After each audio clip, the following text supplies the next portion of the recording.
Good evening, and welcome back to SleepWise. Tonight, we drift into the world of shadows, not the kind that fall beneath trees at dusk or gather softly in the corners of a quiet room, but the ones that move through history with intention, carrying what they have seen from one side of a border to the other. Tonight, we follow the long, patient story of espionage. It is a word that tends to conjure urgency, chases through foreign cities, whispered betrayals, envelopes slipped beneath restaurant tables. But that is the version told by cinema and novels, and it belongs to a more restless hour. The deeper truth of espionage is far quieter. It is the truth of patience, of watching a doorway for hours without shifting your weight, of memorizing the contents of a letter you were never meant to read, and then walking calmly into the morning as though nothing had changed inside you. For as long as human communities have gathered behind walls, behind borders, behind languages and loyalties that separated them from their neighbors, there have been people asked to cross those boundaries in silence. Not soldiers who carry banners and announce themselves with steel. Not ambassadors who arrive with ceremony and speak beneath bright pavilions. But quieter figures altogether, who moved between worlds without belonging fully to either one. They were the earliest spies, though the word itself would not exist for centuries. They were merchants who lingered longer than trade required, listening to conversations near the well. They were travelers who noticed the number of horses in a garrison, the height of a city wall, the mood of a population before its own rulers had thought to ask. They were servants in foreign households, scribes who read what others had written and remembered more than they were meant to. They gathered knowledge the way one draws water from a slow stream, carefully, without disturbing the surface, and carried it home in memory. What set their work apart from ordinary curiosity was concealment. A spy does not merely observe. A spy observes while appearing not to. The knowledge they collect is not given freely. It is drawn from the narrow distance between what someone intends to reveal and what they accidentally expose. There is a strange intimacy in that, quiet and unsettling, like reading the expression on a face that believes itself unwatched.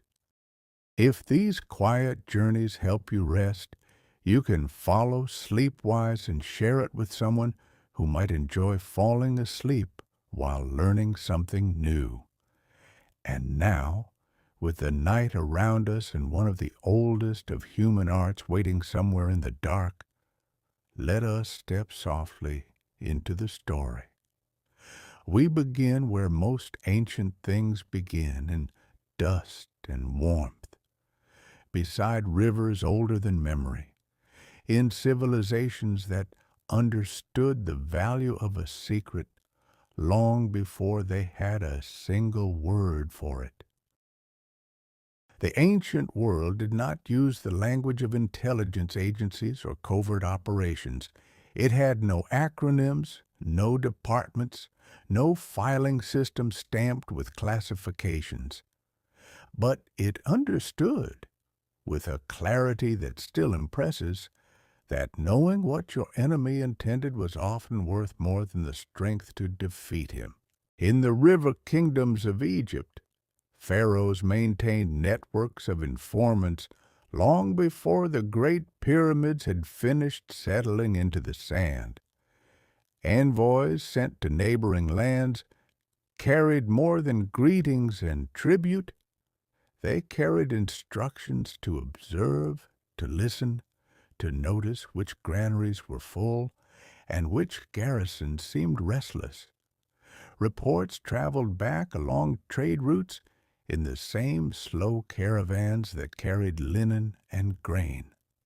Intelligence moved at the speed of a loaded donkey, but it moved, and those who received it governed more wisely for having it.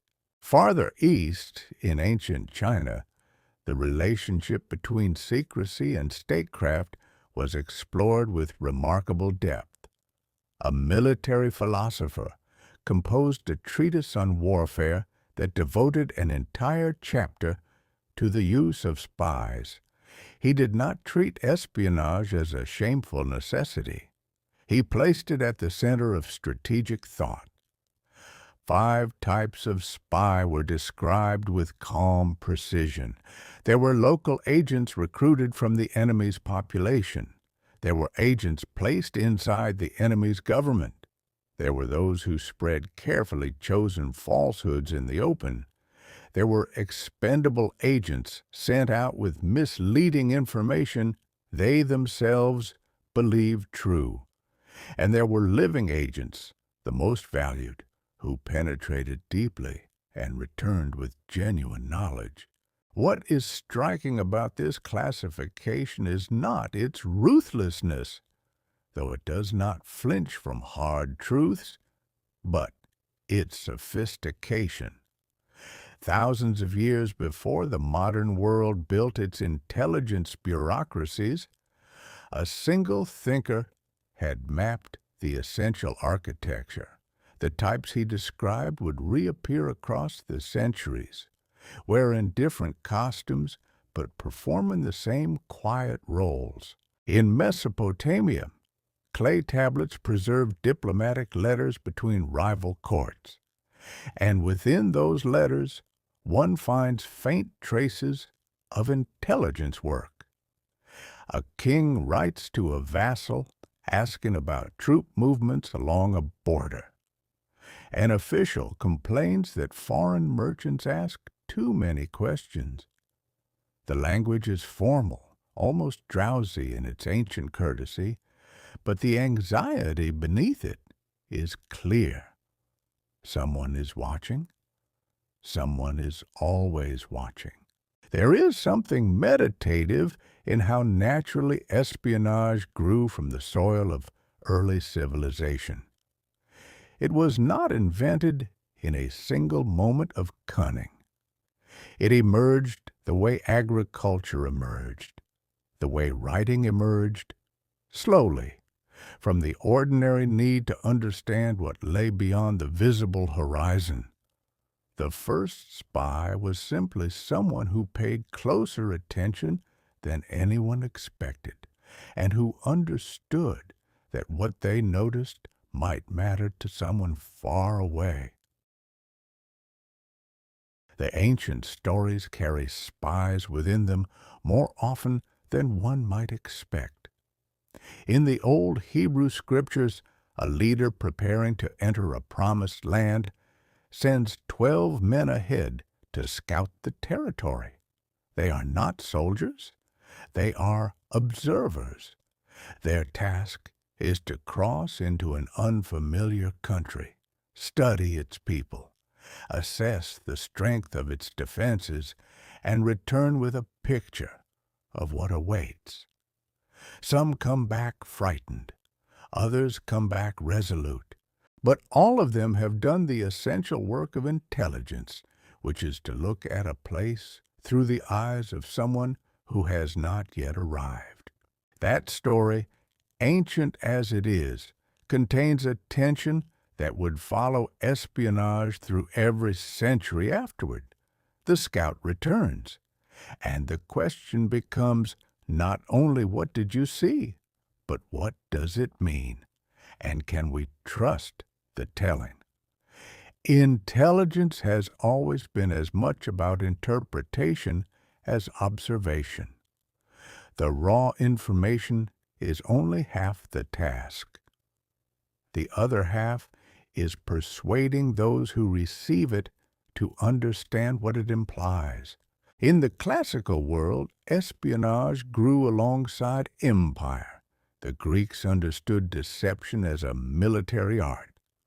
The story of a great wooden horse left at the gates of a besieged city, whether rooted in history or shaped by poets, became one of the most enduring metaphors for strategic trickery.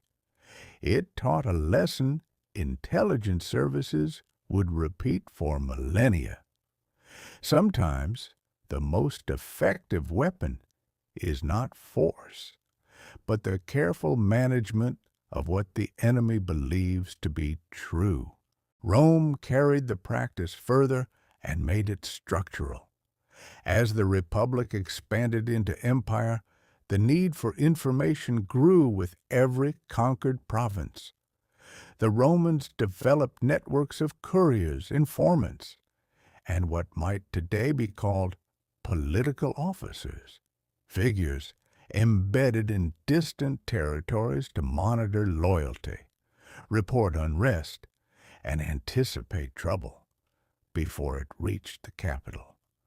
One early system used grain collectors as cover for intelligence gathering.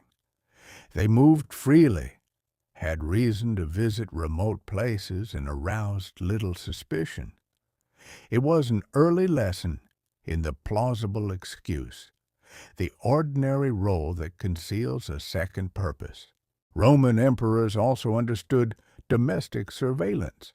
Political rivals, ambitious generals, restless senators, all were watched, sometimes by paid informants, sometimes by members of the imperial household. Trust was a currency spent carefully in the corridors of power, and knowledge of who was meeting whom, and what was said behind closed doors, could determine whether a reign endured or ended in violence. What the ancient world reveals is that espionage was never truly an invention. It was a recognition.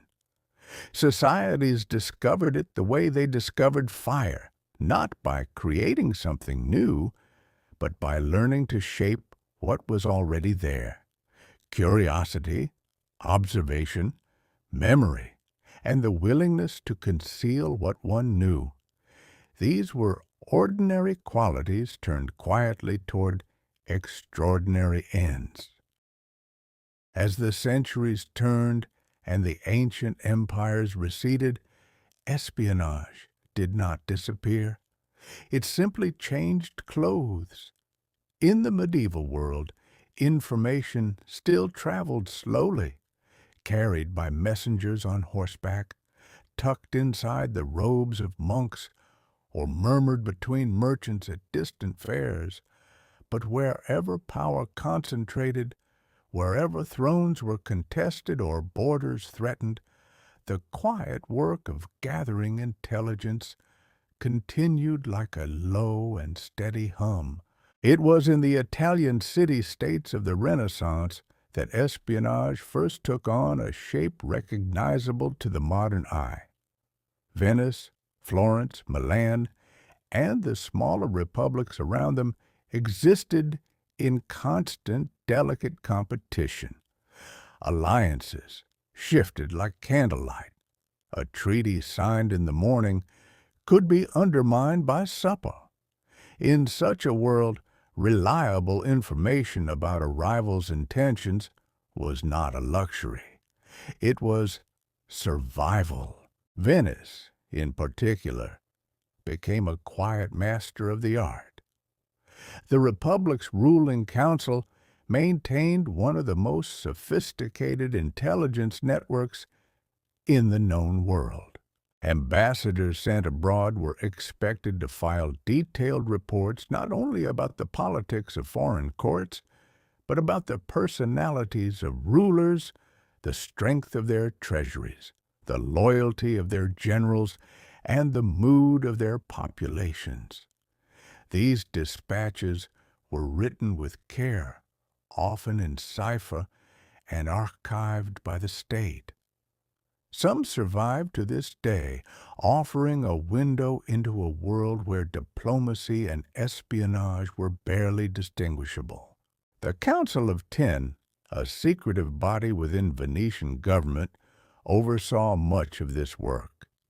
It could authorize surveillance, open private correspondence, employ informants, and act with a speed and discretion that the Republic's more public institutions could not match. There was something almost modern about the arrangement, a dedicated intelligence authority operating within the state but partly hidden from ordinary view. It was also during this period that the science of secret writing began to formalize.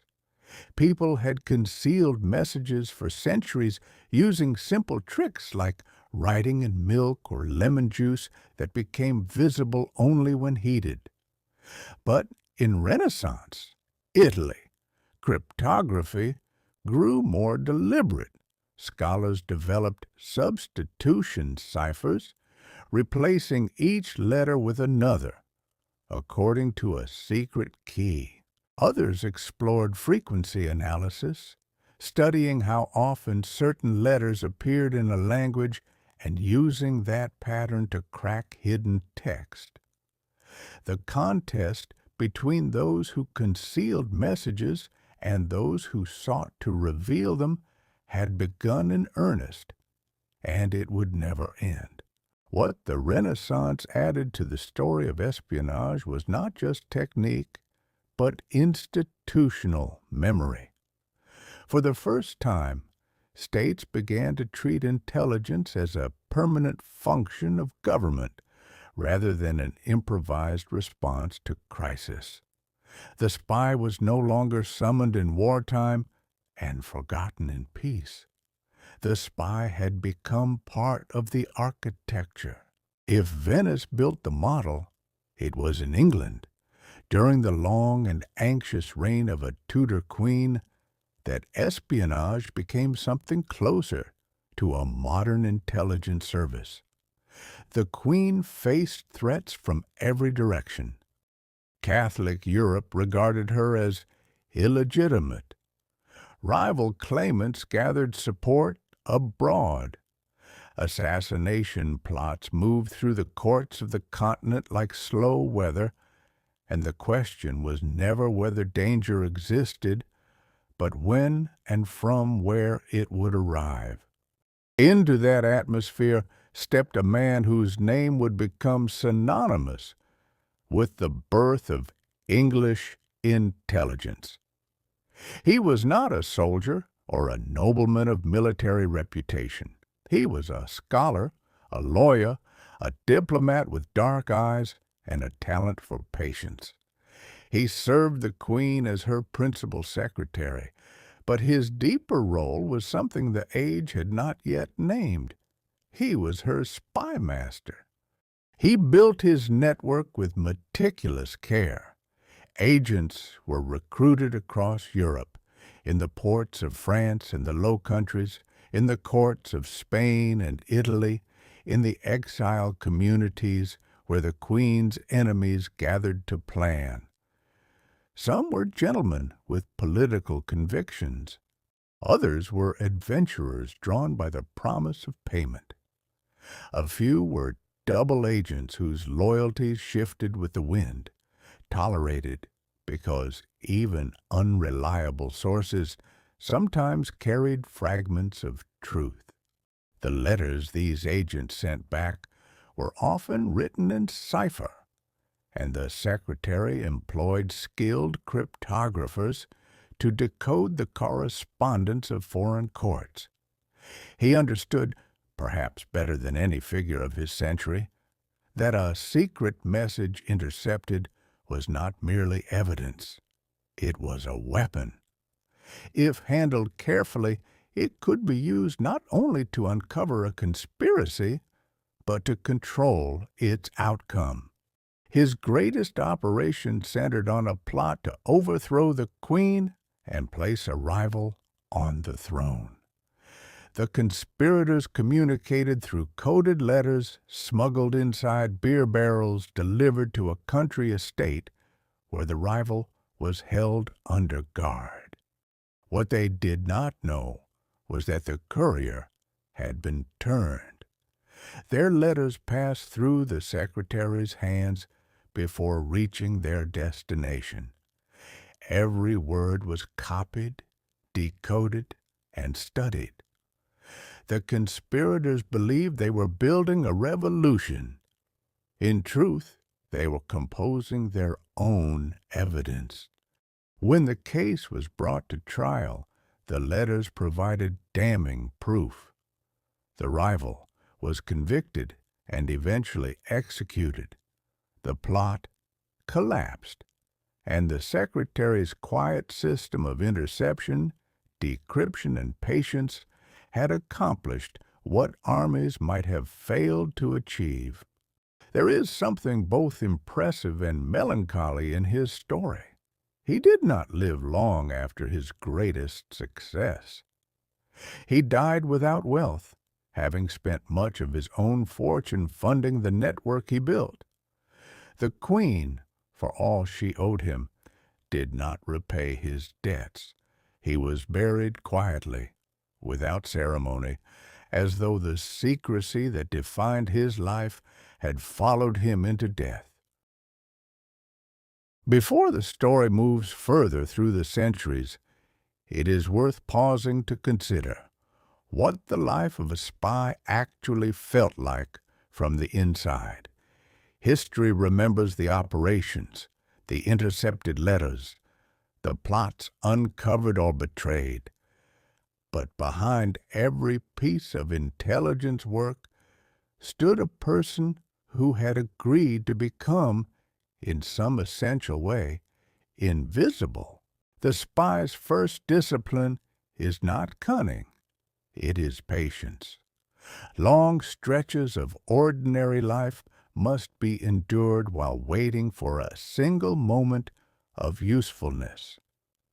An agent placed inside a foreign court might spend months performing a routine role, attending dinners, copying documents, making unremarkable conversation, before encountering the one fragment of information that justifies the arrangement. The work is less like a chase and more like the tending of a garden in which most seeds never bloom. The second discipline is solitude. A spy cannot confide. The nature of the work forbids it. Friends, lovers, family, all must be kept at a careful distance from the truth, not because the spy does not care for them, but because caring for them demands the lie. To share the secret is to endanger everyone who hears it.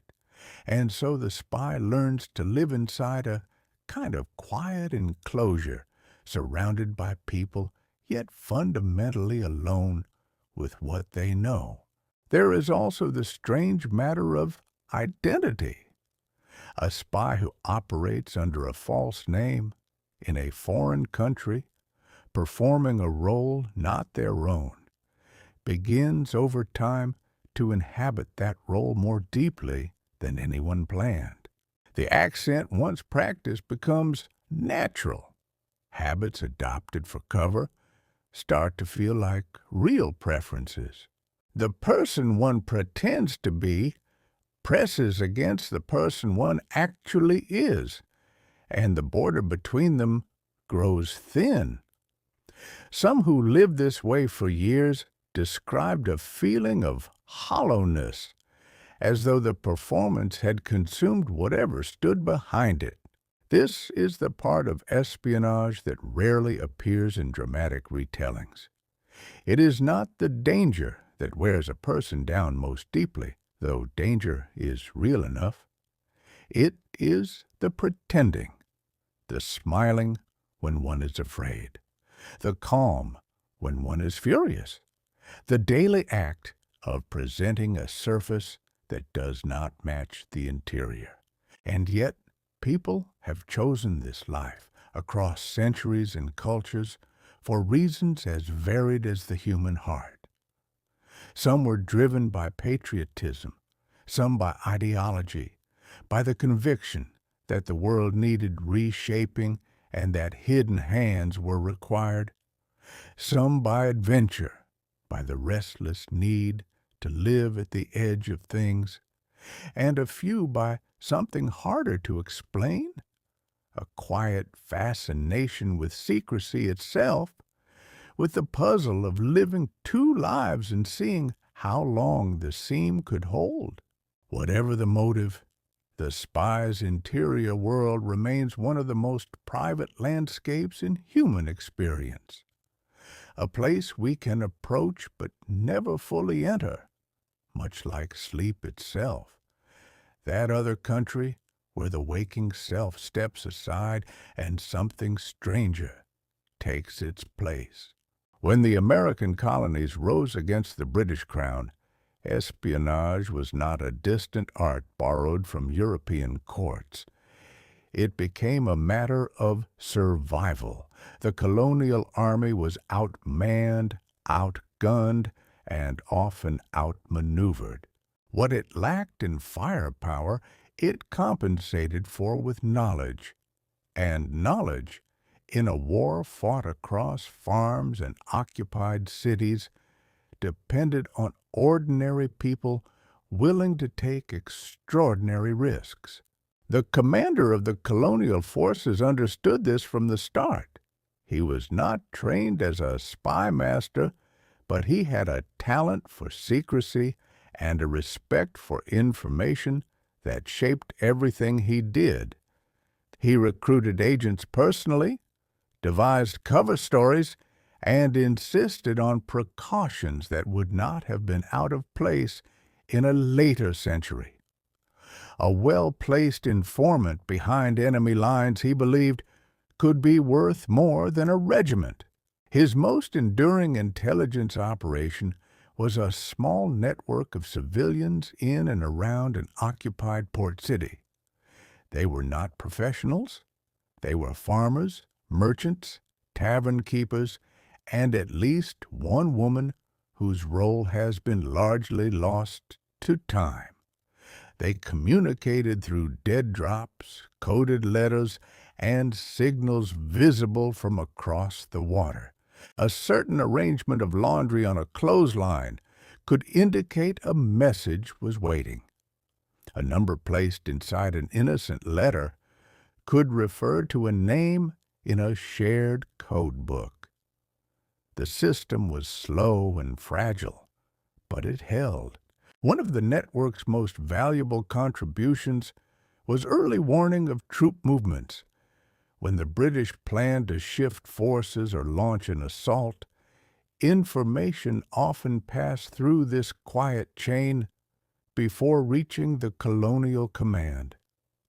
Battles were shaped by what these people carried. Some never received recognition in their lifetimes. A few were never identified at all. The network also made use of invisible ink, a technology that sounds childlike but was taken seriously by both sides. Letters written in a special solution appeared blank until treated with a second substance, revealing hidden words beneath the ordinary ones. It was a small art, but it captured something essential about espionage. The idea that the most important words are often those no one can see. What makes this chapter feel tender is its intimacy. These were not career officers or diplomats. They were neighbors who agreed to deceive the people around them to serve a cause they believed in. The grocer who passed a message knew that discovery meant death. The woman who signaled from her window knew the same. They carried their secrets the way one carries a stone in a pocket, always present, always pressing, never mentioned aloud. When the war ended, most returned to ordinary life without fanfare. The letters were burned, the code books destroyed. The laundry came down from the line for the last time. They had served in the most invisible branch of a revolution, and their reward was simply to go home and say nothing about it. When the same nation tore itself apart less than a century later, espionage grew from a scattered craft into something approaching organized military intelligence. The war between the northern and southern states was fought not only across battlefields and rivers, but across parlor rooms, telegraph lines, and the invisible spaces between loyalty and betrayal. Both sides needed information desperately, and both turned to spies with an urgency the earlier revolution had only hinted at. On the Union side, a Scottish-born detective was brought in to organize intelligence for the army. He was thorough and deeply committed, though his estimates of enemy strength were sometimes dangerously inflated. His agents operated behind Confederate lines, posing as sympathizers or refugees. The work was dangerous and imprecise, but it marked an early attempt to bring method to what had always been improvised. What distinguishes this chapter most vividly is the emergence of women as spies, not as exceptions, but as some of the most effective operatives on either side. The society of the era afforded women a particular kind of invisibility. They were assumed to be apolitical, decorative, incapable of strategic thought. That assumption became a weapon in the hands of those who knew how to use it. On the Confederate side, a prominent socialite used her position to gather intelligence from Union officers who spoke too freely at her dinner table.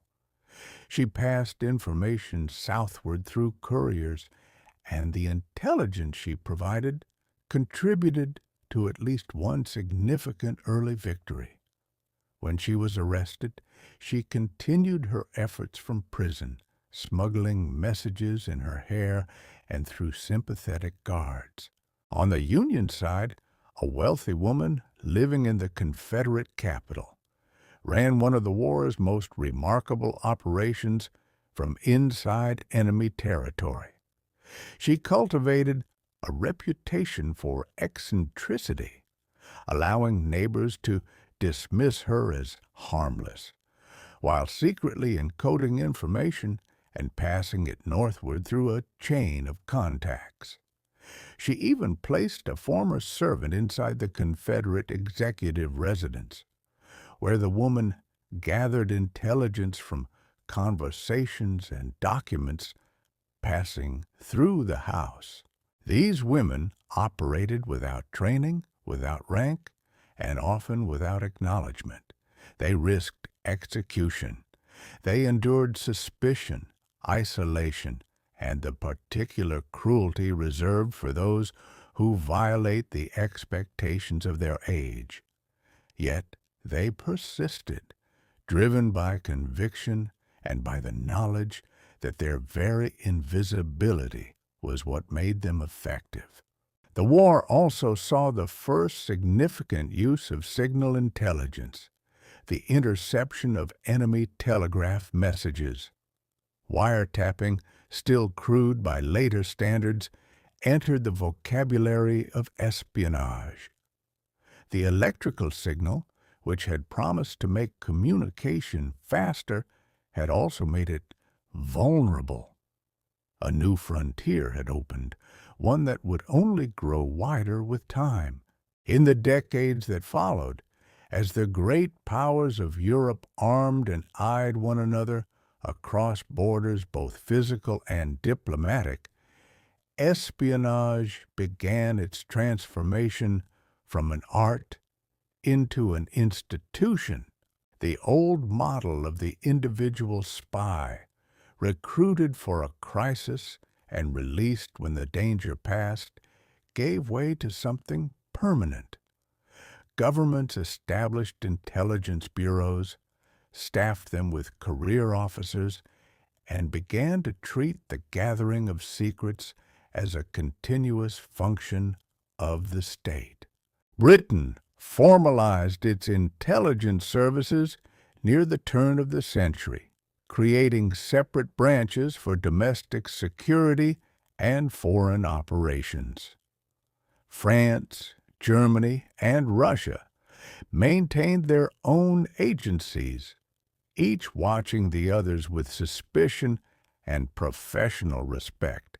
The age of empire demanded information on a scale no single agent could provide. Colonial territories, rival navies, and the rapid growth of military industry all required monitoring. Intelligence became a bureaucracy, with budgets, hierarchies, and filing cabinets. There was something both reassuring and troubling in this. A structured service could train agents, verify reports, and coordinate across vast distances. But institutions developed their own interests, their own blind spots, and their own capacity for error.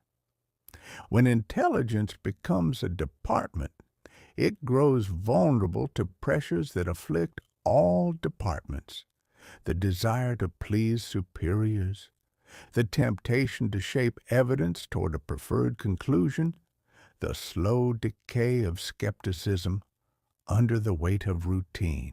Nowhere was this danger more visible than in a scandal that shook one of Europe's great republics near the close of the century.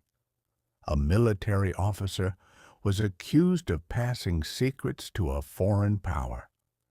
The evidence was thin, built on a handwriting comparison and on assumptions shaped by prejudice, for the officer belonged to a religious minority in a society where suspicion ran deep.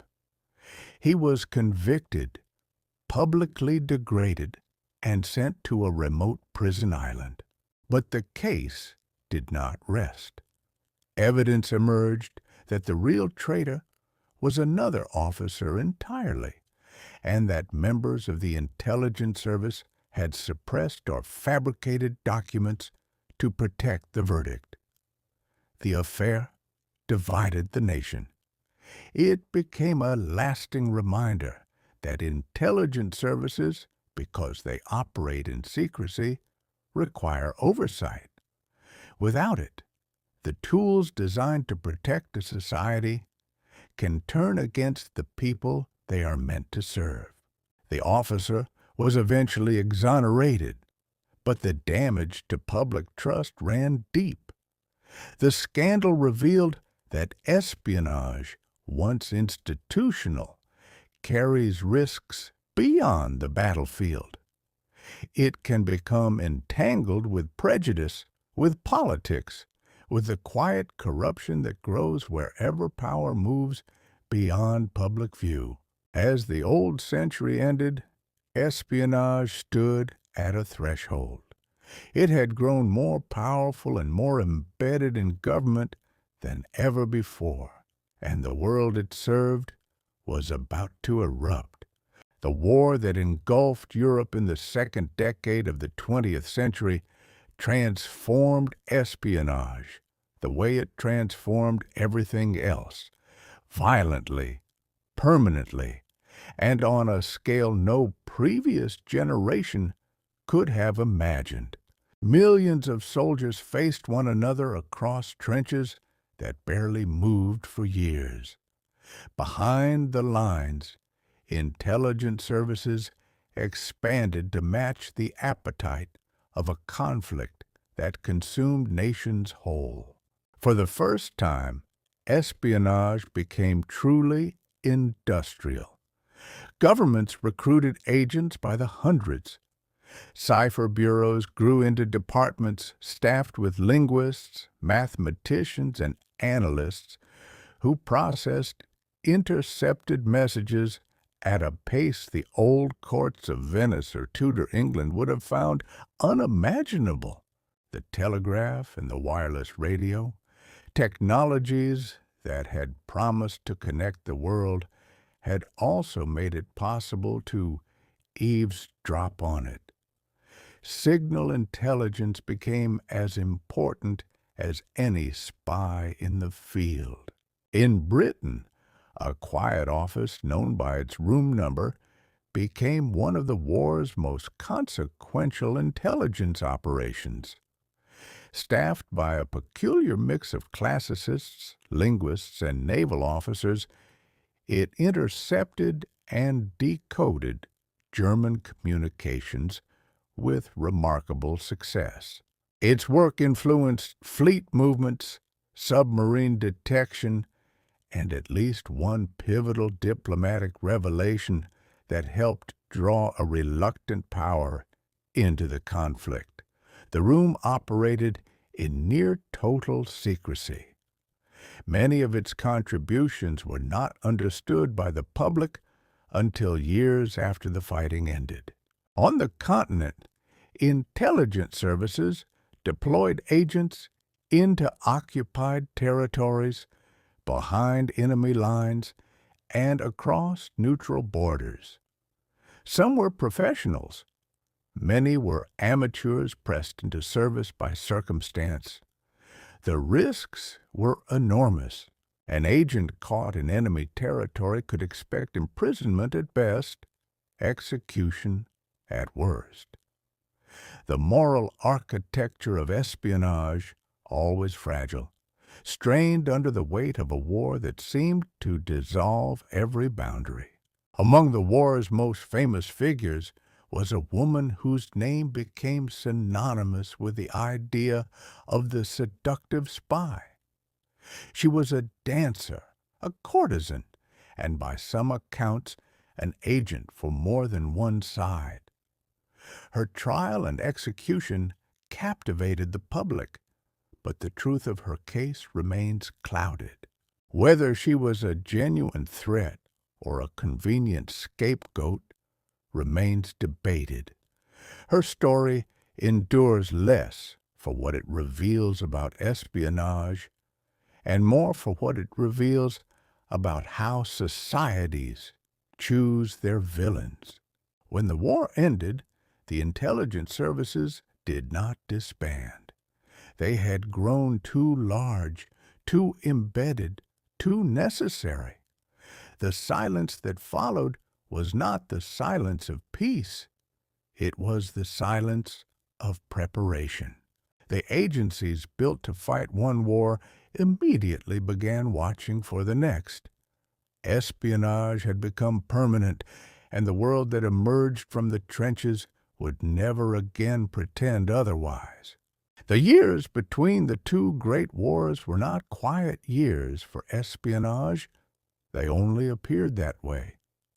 Beneath the surface of diplomatic conferences and fragile treaties, intelligence services continued with an intensity the public rarely saw.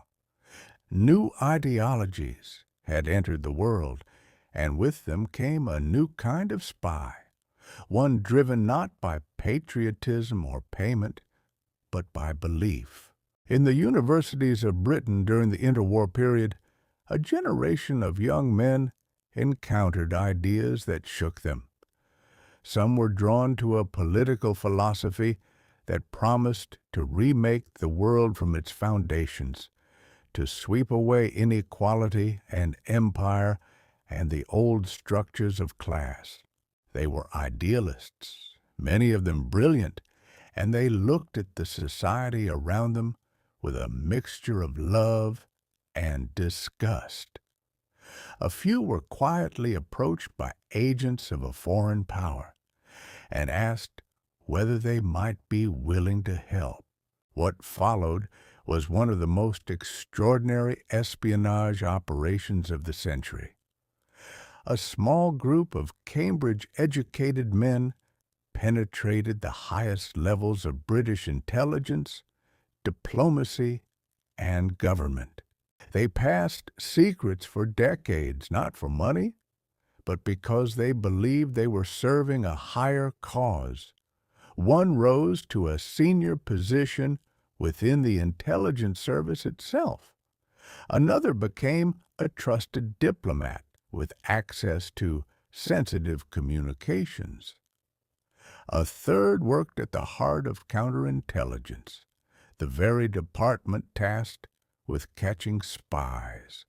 The damage they caused was immense. Intelligence passed to a foreign capital, compromised operations, endangered agents, and shaped the strategic calculations of a rival government. Networks of informants in Eastern Europe were exposed and destroyed. Trust within the intelligence community fractured in ways that took decades to repair. Yet the human dimension is what lingers. These were not crude opportunists.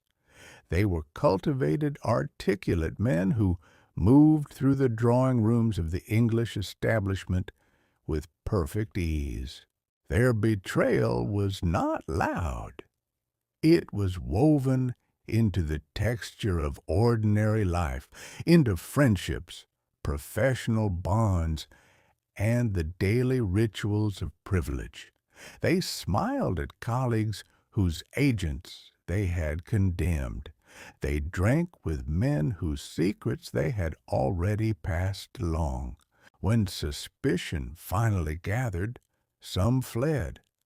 Others brazened it out for years, protected by the very class system they had professed to despise. The establishment could not easily believe that its own sons had turned against it. That disbelief became, in itself, a kind of cover. The story raises questions that espionage always raises, but rarely answers. Where does conviction end and betrayal begin? Can a person serve two loyalties without destroying both? And what happens to the interior life of someone who spends decades performing sincerity while concealing treason? Those questions hung in the air long after the last of them was exposed. They hang there still. The Second Great War made espionage a matter of existential urgency. Every major power expanded its intelligence apparatus to an unprecedented scale. Agents were trained, deployed, captured, and turned in numbers that dwarfed anything the previous war had demanded. And amid the chaos, some of the most ingenious deception operations in history were quietly set in motion. The United States entered the war without a centralized intelligence service. That changed with the creation of a new organization charged with gathering intelligence and conducting covert operations abroad. It recruited from universities, law firms, and Wall Street. Scholars became saboteurs. Linguists became case officers. The agency was improvised and sometimes chaotic, but it marked the beginning of an American intelligence tradition that would grow into something enormous. In Britain, a remarkable system was developed for managing captured enemy agents. When spies sent by Germany were detected on British soil, they were given a choice: cooperate or face trial. Many cooperated. Under careful supervision, they continued sending messages to their handlers, but the content was now controlled. The information they transmitted was a careful blend of truth, half-truth, and fabrication, designed to mislead the enemy about troop strengths, invasion plans, and strategic intentions. This system became one of the war's great intelligence achievements. At its peak, the British controlled virtually every German spy operating in the country. The enemy believed it had a functioning network. In reality, it was listening to its own deception played back in perfect tune. The patience required was extraordinary. A single inconsistency could unravel the entire web. Handlers had to consider not only what to say, but what a genuine spy in that position would plausibly know and report. Across occupied Europe, resistance networks operated in conditions of terrible danger. Agents were dropped by parachute into France, Norway, and the Netherlands, tasked with organizing local resistance, sabotaging infrastructure, and gathering intelligence. Many were caught. Some were betrayed by informants. A few networks were compromised so thoroughly that new agents were delivered into enemy hands without knowing it. The human cost was severe. Those who survived often carried wounds, physical and psychological, that never fully healed. Those who did not survive were sometimes forgotten for years, their files sealed, their families left without answers. Espionage in wartime extracts a price that peacetime rarely acknowledges. And yet, within the darkness, there were moments of quiet grace. People risked everything, not for ideology or ambition, but because someone needed help and they were in a position to give it. That impulse, simple and human, ran beneath the strategy like groundwater, unseen but sustaining. There is a place in the English countryside that deserves its own quiet moment in this story. It was a Victorian estate, slightly eccentric in its architecture, surrounded by lawns and temporary huts, and an atmosphere of carefully maintained secrecy. During the war, it became the center of one of the most important intelligence operations ever conducted, though almost no one outside its gates knew what happened within. The people who worked there were not typical military personnel. They were mathematicians, chess champions, crossword enthusiasts, and linguists, recruited not for physical courage, but for the unusual shape of their thinking. Some were young. A few were considered eccentric, even by the generous measure of academic life. They were brought together for one purpose: to listen to the enemy's most secret communications and find a way to understand them. The challenge was formidable. The enemy had built a machine for encoding messages so complex that its possible settings numbered in the millions. Each day, the settings changed. Each day, the work began again. The effort was not dramatic in the way a battlefield is dramatic. It was repetitive, exhausting, and invisible. People sat in cold huts through the night with pencils, paper, and early electrical machines, searching for patterns hidden inside what appeared to be meaningless strings of letters.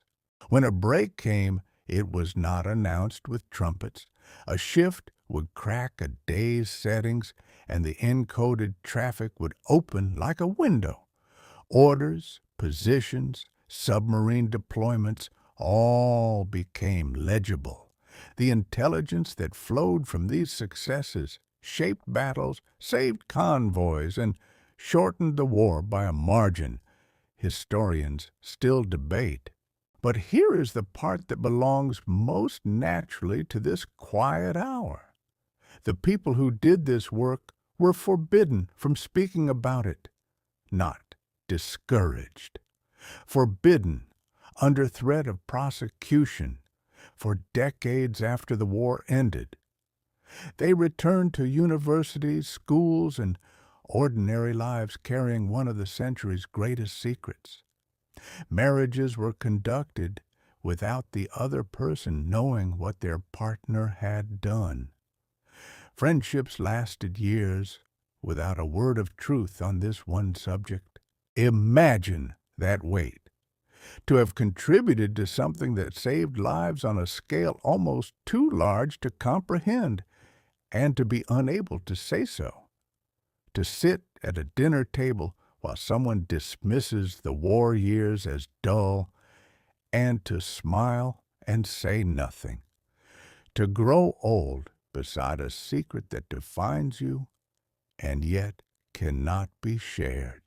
That discipline of silence is the deepest kinship between the code breakers and the spies who populate the rest of this story. Both lived with knowledge that could not be spoken. Both understood that the value of what they knew depended on its remaining hidden. And both paid a quiet cost of carrying that burden across a lifetime into age, and for some, into a grave that never heard their story told. When the war ended, the alliance that had won it began almost immediately to dissolve. Two vast powers remained standing amid the rubble, and they regarded one another not as partners, but as rivals whose visions of the world could not coexist. The Cold War was not fought primarily with armies. It was fought with intelligence, with influence, with the patient accumulation of secrets across every continent. Both sides built intelligence agencies of enormous scale. In the West, the wartime service was replaced by a new organization with a broader mandate, one that combined foreign intelligence gathering with covert action abroad. Its headquarters rose outside the capital, a sprawling complex that became one of the most recognized symbols of American power. In the East, the state security apparatus grew into something even more formidable, conducting foreign espionage, domestic surveillance, and political repression with equal thoroughness. Between these two systems lay a divided continent, and at its center, a divided city. That city became the capital of Cold War espionage, a place where agents from every service operated within a few miles of one another. Tunnels were dug beneath borders to tap communication lines. Defectors crossed checkpoints with documents hidden in their clothing. Meetings took place in cafes, parks, and churches, choreographed with precision that rivaled any theatrical production. The city was a stage, and everyone on it was performing.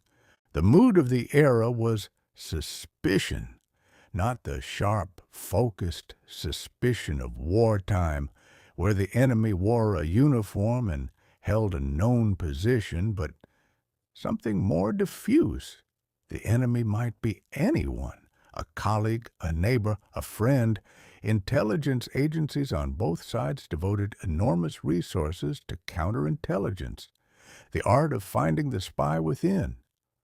Loyalty tests, background investigations, surveillance of one's own officers, all became routine.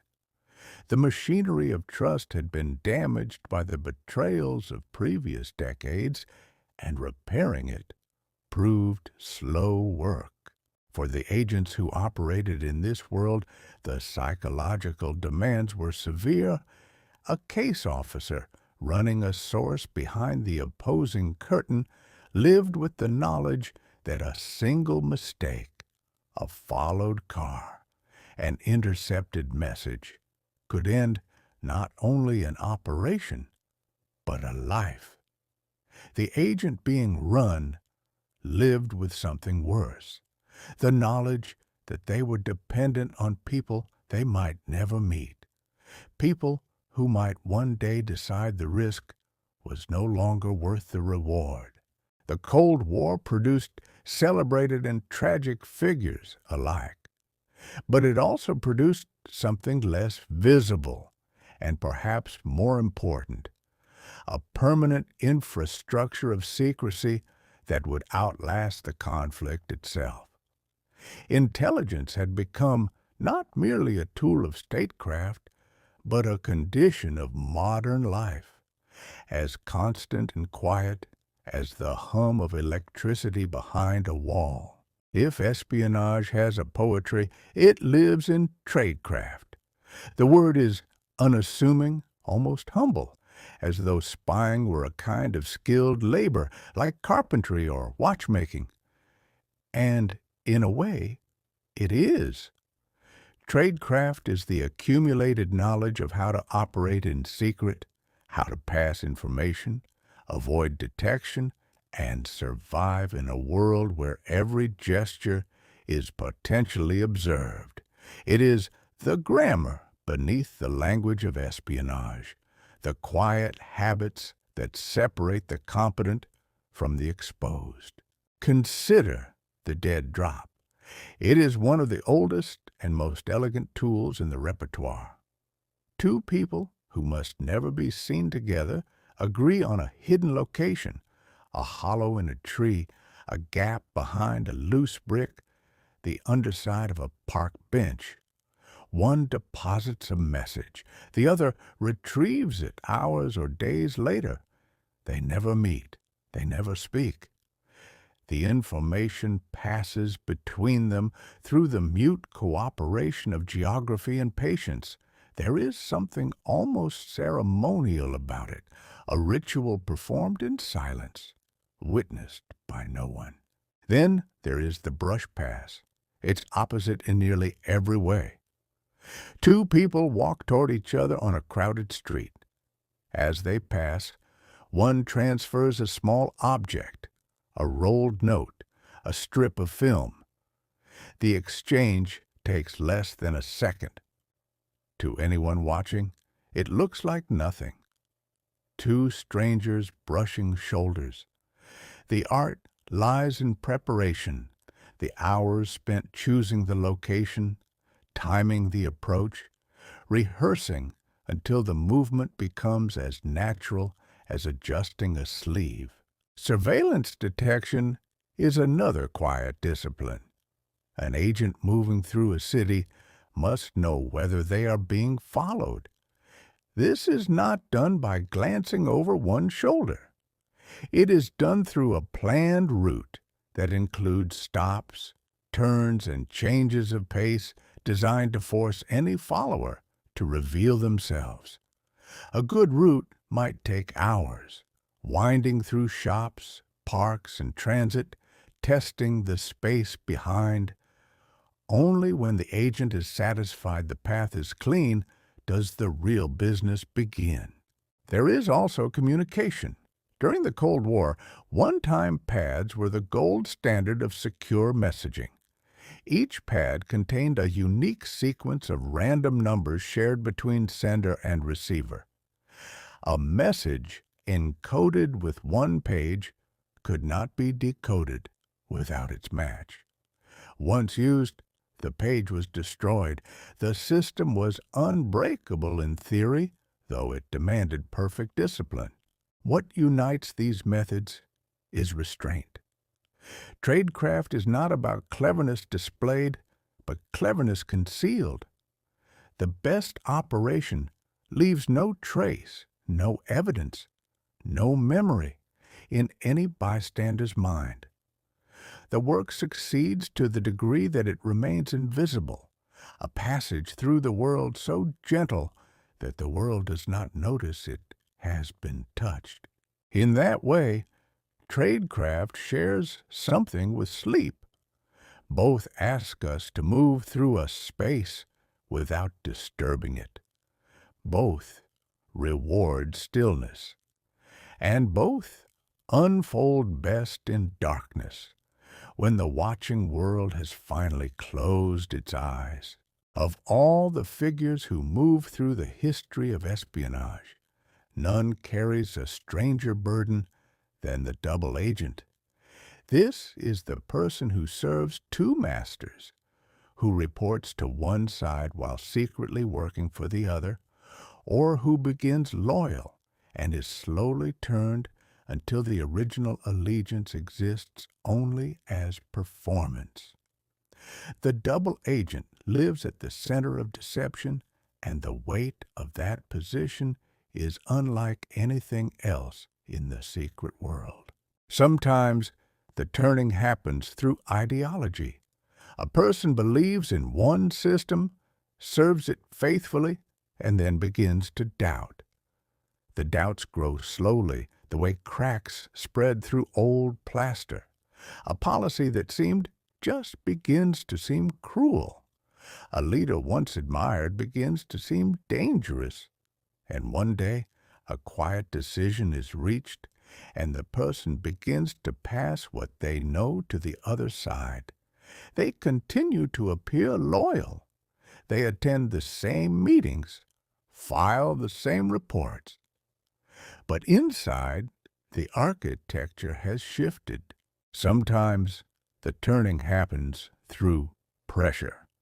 An agent is caught, confronted with evidence, and offered a choice. Continue to operate under new management or face the consequences. This produces a different kind of agent, one driven less by conviction than survival. Such agents are useful but fragile. Their cooperation rests on fear, and fear is an unreliable foundation. And sometimes the turning happens through intimacy. A handler builds a relationship over months or years, learning an agent's vulnerabilities, disappointments, and unspoken needs. The line between manipulation and genuine connection blurs until neither side is sure which is which. Some of the most productive intelligence relationships in history rested on this ambiguity, on a bond partly real and partly engineered, that neither party could fully explain. The double agent's daily life is controlled contradiction. Every conversation is a calculation. Every report filed with the original service must be convincing, yet shaped to serve the new allegiance. Every meeting with the new handler must be concealed from the old. The margin for error is almost non-existent. A misplaced word, a schedule that does not add up, a colleague who notices something wrong, any of these can bring the structure down. What sustains a person through years of this is difficult to say. Some find satisfaction in the craft, in the puzzle of maintaining two realities. Others are sustained by belief that the side they have chosen is right. A few simply endure, trapped by circumstances they no longer control, waiting for the day the burden lifts or the game ends. The stories of double agents rarely conclude neatly. Some are discovered and face punishment. Some escape into exile, haunted by the lives they left behind. And some are never caught at all, carrying their secret into old age and silence, the truest spies of all. There is a particular loneliness that belongs to the defector. It is different from the spy who remains in place, who at least retains the familiar landscape of daily life, even as its meaning has changed. The defector gives up everything at once: home, language, friends, family, the street where they grew up, the smell of a kitchen they will never enter again. They cross a border and the door closes behind them, and what lies on the other side is safety, perhaps, but also a kind of permanent exile. During the Cold War, defections became one of the most dramatic elements of the intelligence world. Officers from Eastern services walked into Western embassies with documents hidden in their coats. Scientists smuggled formulas across borders in their memories. Diplomats announced they would not be returning home. Each defection shook the intelligence community on both sides, revealing what had been hidden and raising questions about what else might remain concealed. The intelligence value of a defector could be immense. A senior officer who crossed over might carry knowledge of operations, networks, and methods that would take years to acquire otherwise.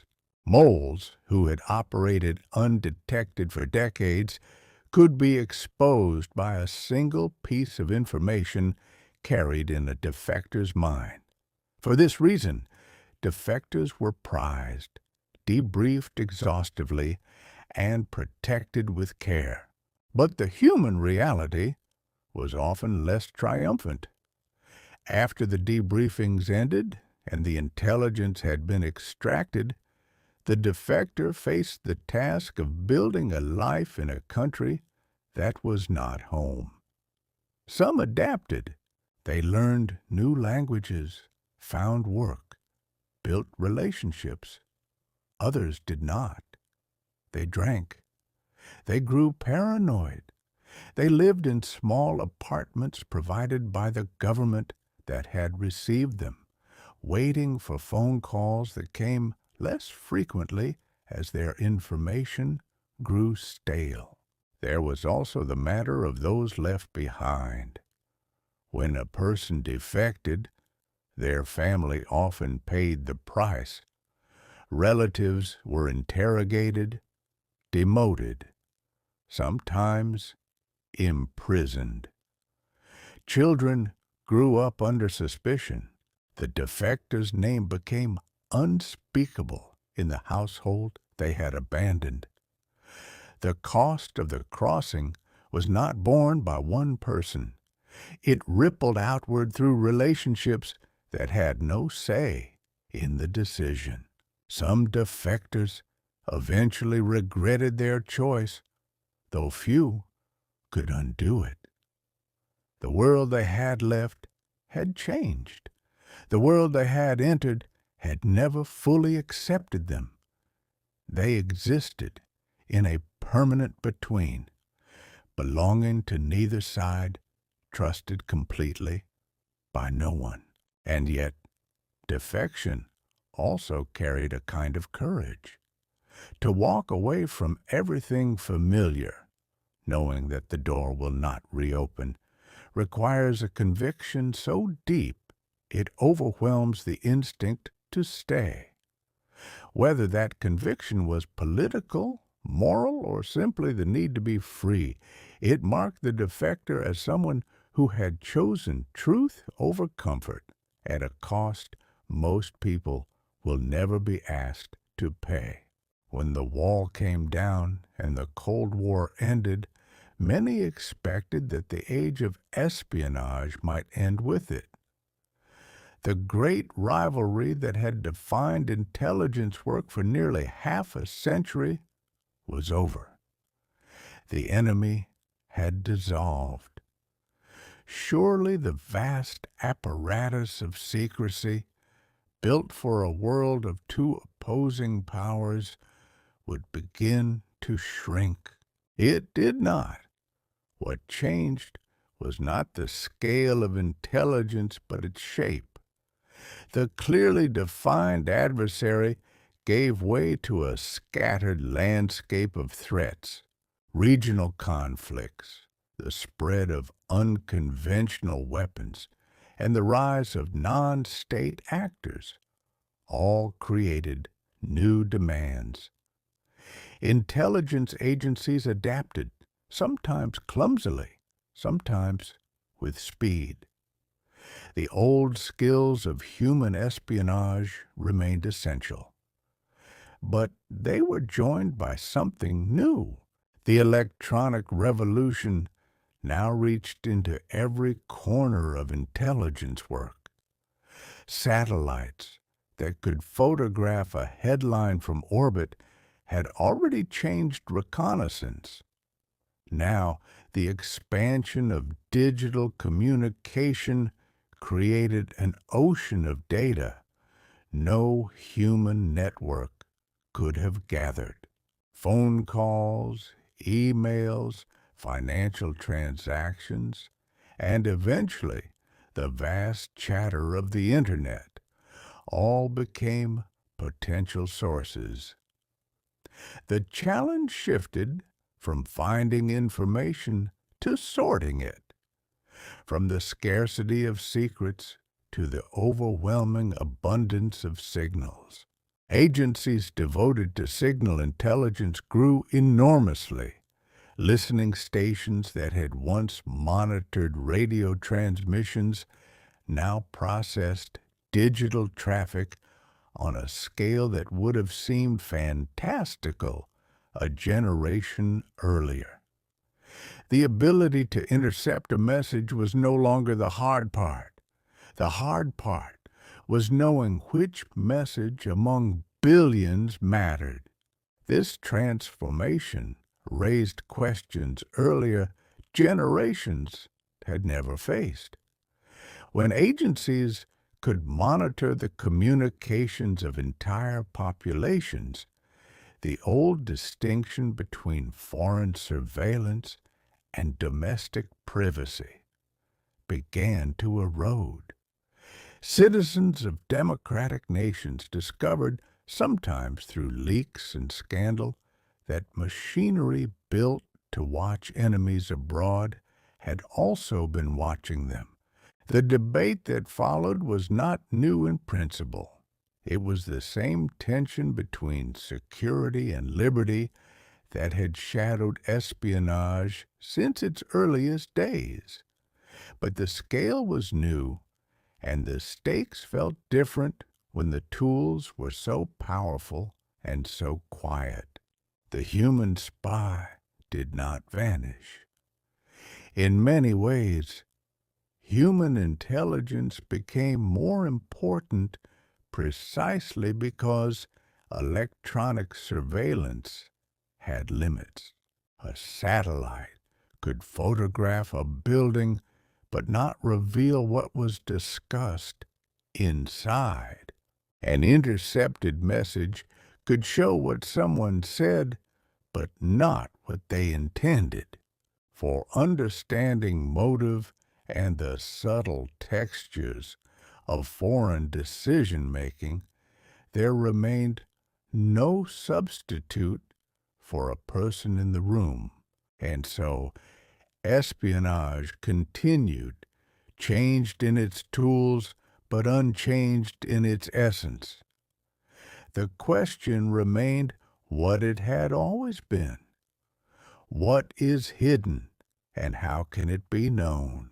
The world that espionage inhabits now would be almost unrecognizable to the merchants who lingered near ancient wells, or the agents who smuggled letters in beer barrels.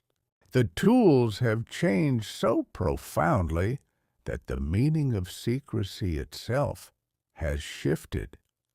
Information that once required a spy to risk their life can now sometimes be gathered from a distance, silently, through the architecture of the networks that connect us all. Cyber espionage has become one of the defining features of modern intelligence.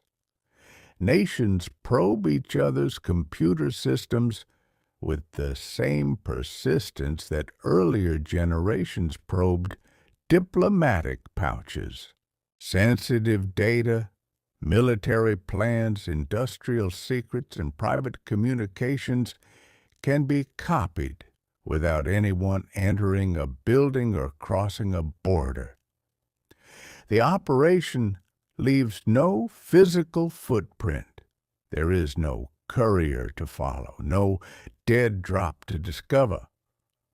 The intrusion happens in a space most people never see and few fully understand. This has created a strange new landscape.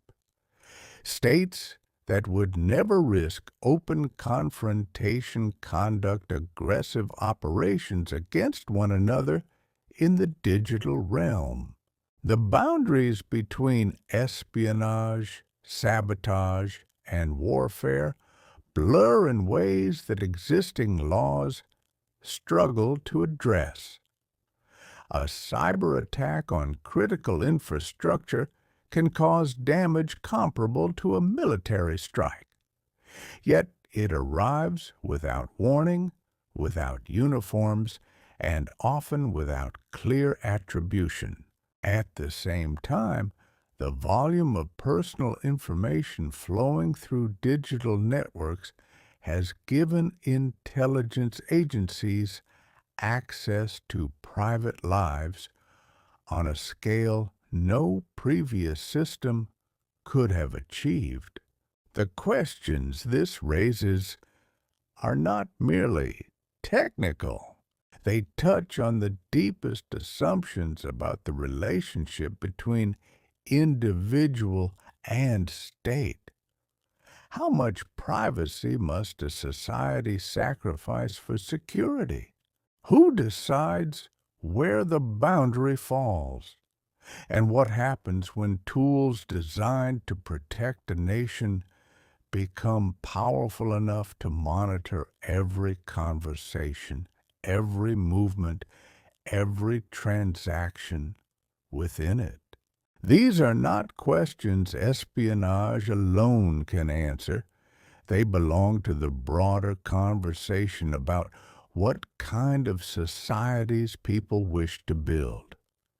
But espionage has helped surface them, precisely because intelligence agencies have always operated at the boundary between the permissible and the hidden.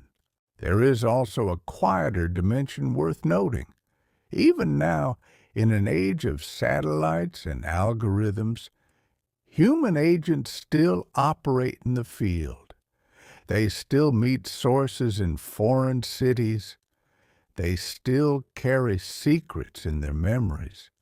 They still face the ancient risk of discovery. The technology around them has changed beyond recognition, but the essential human transaction, one person trusting another with something dangerous, remains at the heart of the work. That transaction is as old as civilization, and no machine has yet found a way to replace it. So now the journey can grow quiet.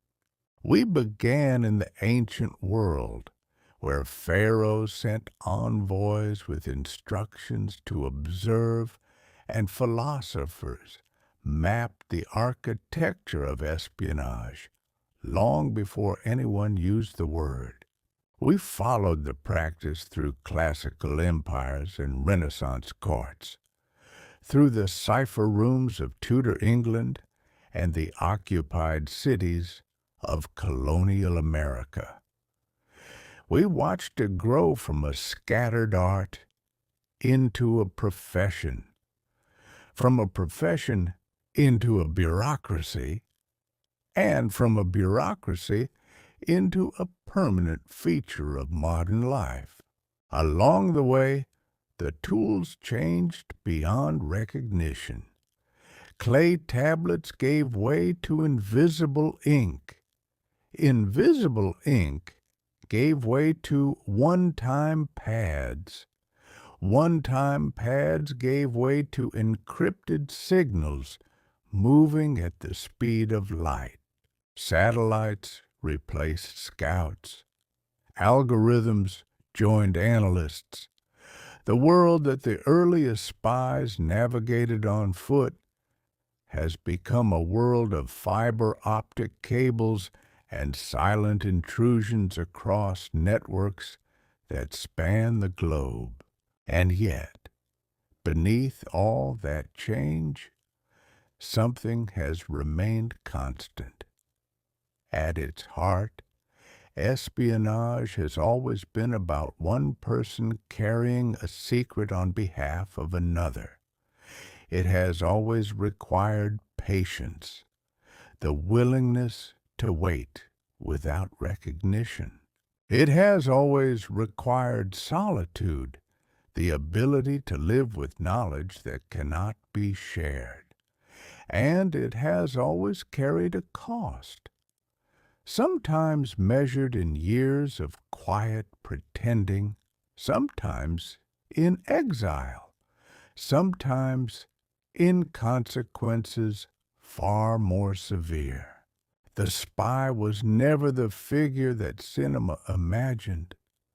The spy was the person at the next table who listened more carefully, the diplomat who noticed which ministers seemed nervous, the servant who remembered what was written on a desk, the neighbor who carried a folded note through a park at dusk and left it beneath a stone. These were ordinary people who agreed, for reasons as varied as the human heart, to live inside a secret and let it shape events they would never be credited with influencing. There is something almost tender in that. The spy asks for no applause. The work, done well, leaves no visible trace. The greatest operations in the history of intelligence are ones that no one outside a small room will ever know about. Success in this profession looks like silence, and so perhaps it is fitting that we end here in the quiet. The world outside continues its restless turning. Somewhere at this moment, a message is being sent that is not what it appears. Somewhere, a person is watching a building they have been asked to watch. Somewhere, a secret is being carried across a border, folded into the lining of an ordinary life. We do not need to follow them further. The night is deep enough, and the story has found its resting place. Let the spies continue their quiet work. Let the secrets keep a little while longer. Let the world hold its hidden knowledge the way the dark holds stars, gently, patiently, without needing to explain. The world slows, and so do we. Good night.